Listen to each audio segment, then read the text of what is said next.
Hello everybody!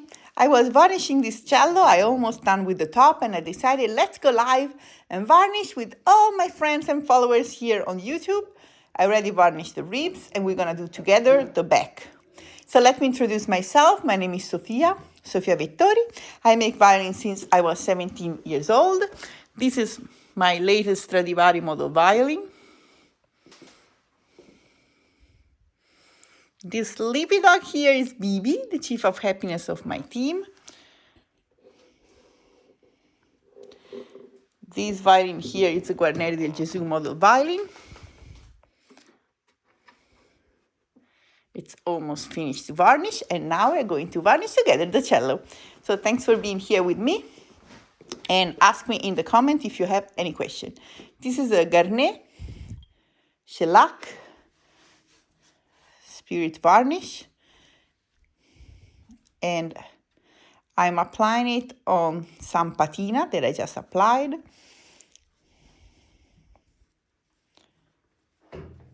So look how beautiful it's coming.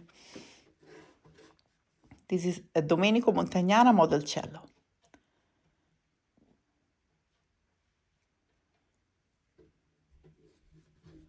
I'm just back from the Cremona exhibition, and it was so amazing and gorgeous to see so many of my star pupils, my colleagues, students, and friends that took one of my courses, and I gave 3 certificates of excellence for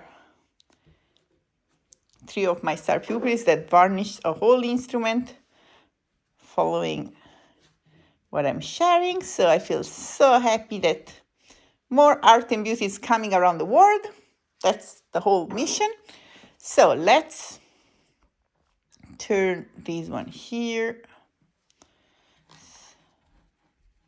Yeah, you see the air compressor, I don't use it. So I do all with my brush.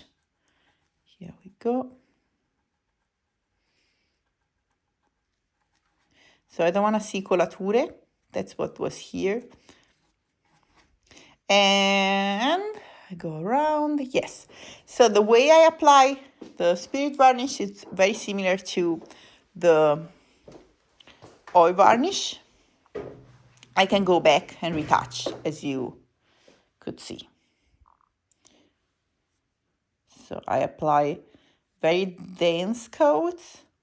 Of course, you need to practice before you can be so confident, but I'm doing that for 26 years.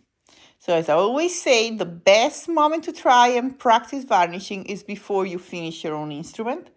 So you don't want to be the first attempt on the instrument that you just made for a month. So just take some white violin, some sample of wood, something that you can start practicing. You need to cook everything, prepare everything, and practice French polishing, practice applying varnishing, practice sanding and ground color and finishing. And so the process is long. It's not really very, very long. So the process is very various. So there are so many different skills that are involved. Look at this gorgeous one-piece poplar back. It looks like a map of something.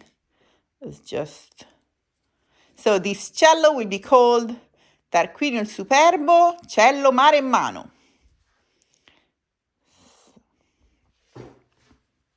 Maremma, it's one part of Tuscany. And, okay, let me move the camera a little bit more. Just try to do that. Maybe it's better. So Maremma, it's a part of Tuscany that's a little bit more rural. And so years ago, we were participating to the Frankfurt Music Messe. And one of our colleagues, my father made a cello that has very similar wood to this one, very rustic. I don't know how to say that. And so the colleague was making fun of my father. He is very funny and made a joke and made a big sign that the next morning when we arrived, there was this huge sign in front of our stand with an arrow, and there was written Cello Maremmano. So since then, whenever we make a cello with this wood and this looking, we call that cello Maremmano. And I think this cello deserves absolutely the name of cello Maremmano. Oh my God, I'm falling here. Okay, let me know if you agree with that. So now I'm going to varnish the scroll. So what I'm very, very careful for colature. Remember, the drops or anything that can just drop and remain. It's the first time I'm using this brush. It's a Martora brush, as I like to use, and I just bought this one this summertime in Italy, so I really like it.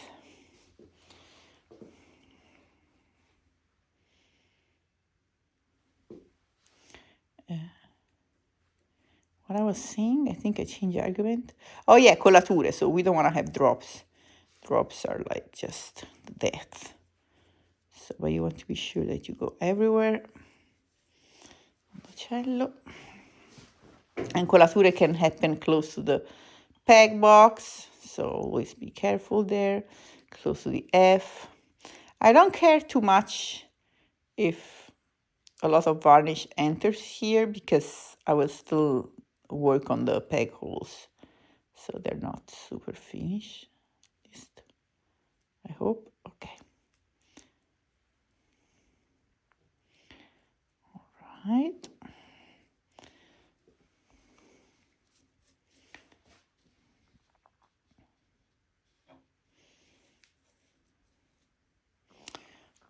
Okay, now I'm going to turn that. I am holding my cello like a rotisserie chicken.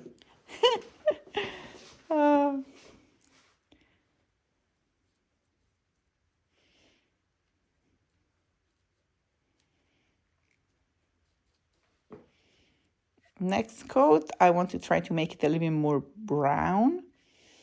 So I will add some more brown pigments to the varnish. Right. Check for colature. Should be none. Here too. All right. Okay. So now I let this dry, and then I can apply another coat, and then people that follow me, my friends follow me, you know the morning routine. So tomorrow morning I will send everything French polish. So here, do you see colatura? So this is, you can kill it immediately before it gets dry, like that. So always go around before you call it done and check.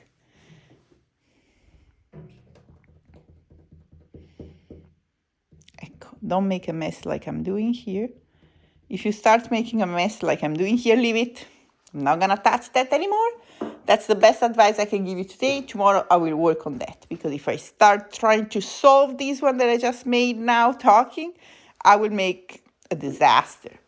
So leave it there. And tomorrow we go on. Thanks for being here with me with the cello Maremmano.